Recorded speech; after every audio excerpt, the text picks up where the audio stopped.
Olá pessoal, tudo bem? Meu nome é Lucas e hoje abordaremos a nova cascata de coagulação, chamada de cascata de coagulação baseada nas superfícies celulares. O conteúdo do vídeo teve por base o artigo Novo Modelo da Cascata de Coagulação, baseado nas superfícies celulares e suas implicações, de Cláudia Natália Ferreira, publicado na Revista Brasileira de Hematologia e Hemoterapia.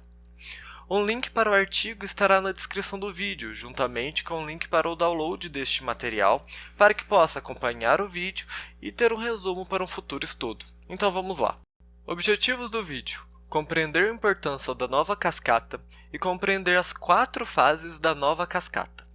Primeiro vejamos alguns conceitos. O modelo de coagulação baseado em superfícies celulares substitui a tradicional hipótese de cascata que vimos no vídeo anterior e propõe a ativação do processo de coagulação sobre diferentes superfícies celulares em 4 fases que se sobrepõem: iniciação, amplificação, propagação e finalização.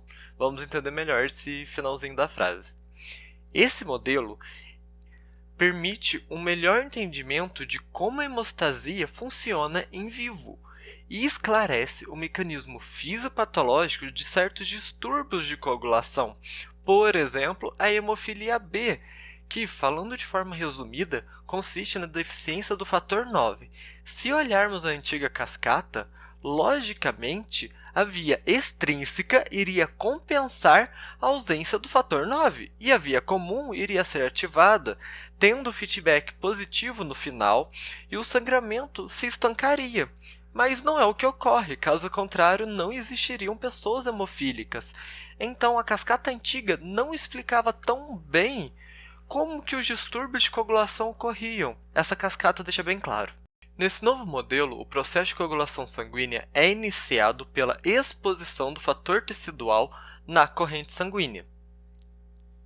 O fator tecidual é uma proteína transmembrânica que age como receptor e cofator para o fator 8, ou seja, ele é recebedor, ele recebe e se conecta para uma determinada ação, e cofator, ou seja, quando ele está juntamente do fator 8, ele auxilia o fator 8 a fazer alguma determinada ação.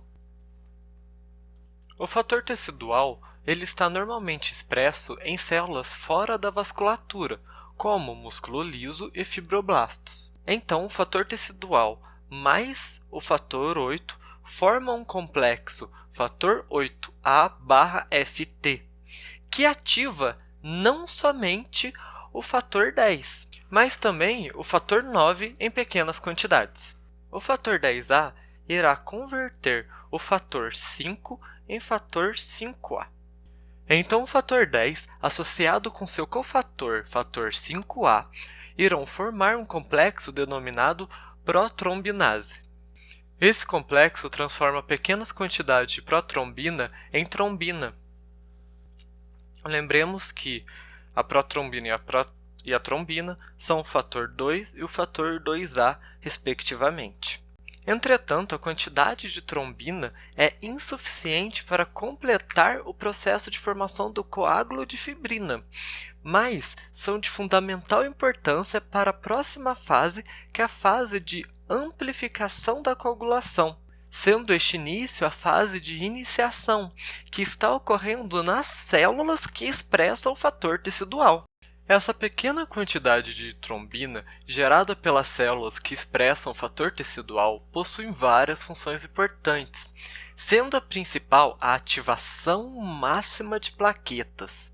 Eu não representei aqui porque aqui eu estou focando na cascata, mas é importante saber disso. Quando as plaquetas são totalmente ativadas, elas vão expor receptores e sítios de ligação para fatores de coagulação que estão ativados ali na corrente sanguínea. Como resultado dessa ativação, as plaquetas alteram a permeabilidade de sua membrana, permitindo a entrada de íons cálcio e a saída de substâncias quimiotáticas. Substâncias quimiotáticas são aquelas que atraem alguma coisa, e essas substâncias vão atrair fatores de coagulação para a sua superfície.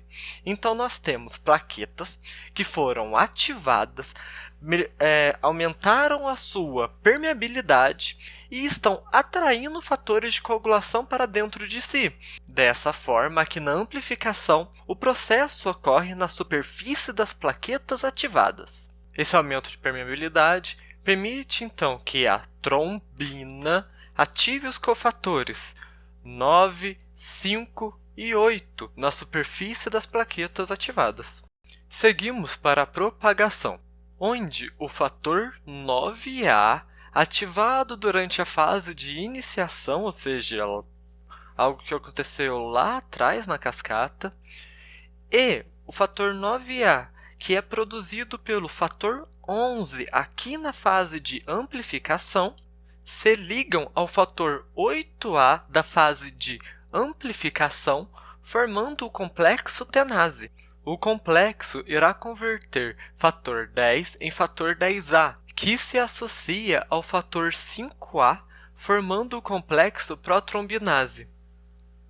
Lembrando que o fator 5A daqui está vindo da fase de amplificação.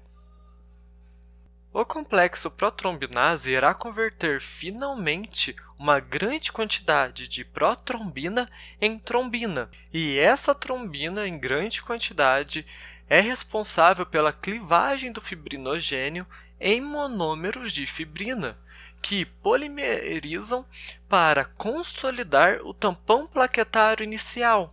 E aqui terminamos a nova cascata propriamente dita. A finalização é um processo de limitação da coagulação. Uma vez formado o coágulo de fibrina sobre a área lesada, o processo de coagulação deve ser limitado ao local da lesão para se evitar uma oclusão trombótica no vaso, ou seja, evitar a formação de um trombo no local. Para controlar a disseminação da ativação da coagulação, intervêm 4 anticoagulantes naturais: o inibidor da via do fator tecidual, TFPI, a proteína C, PC, a proteína S, PS e a antitrombina, AT. Não estão aqui representados por não fazerem parte da nova cascata em si, mas podemos tratar mais sobre eles em futuros vídeos abordando até fármacos. Conclusões. Compreendemos que a nova cascata explica melhor as doenças como hemofilia. Observando esse esquema, a falta do fator 9 realmente irá limitar a coagulação sanguínea. Nós não teremos essa continuação. Dessa forma, a pessoa não irá formar fibrina, tendo uma maior chance de sangramentos. Também entendemos que o processo de iniciação ocorre nas células que expressam fator tecidual. Nesse momento, temos uma menor quantidade de fatores, que são aumentados na fase de amplificação, que ocorre na superfície das plaquetas ativadas. E na propagação, temos o fim da cascata com a formação da rede de fibrina, e também ocorre na superfície das plaquetas ativadas. E essa correlação de cada fase com algum local celular, no caso, as células que expressam o fator tecidual e ambas superfícies das plaquetas ativadas, é o que compõe a relação de baseado em superfícies celulares, que explica o novo modelo da coagulação. Agradeço pela atenção de vocês. Quaisquer dúvidas podem deixar nos comentários e, quando possível, as responderei. Caso ainda não tenham visto, assistam o vídeo sobre tampão plaquetário e sobre a antiga cascata de coagulação para melhor compreenderem o assunto, e fiquem de olho em um futuro vídeo sobre o processo de fibrinólise. Peço que curtam e compartilhem um vídeo com seus amigos que também estão estudando o assunto. Se inscrevam e cliquem no sininho para receber as novidades e bons estudos.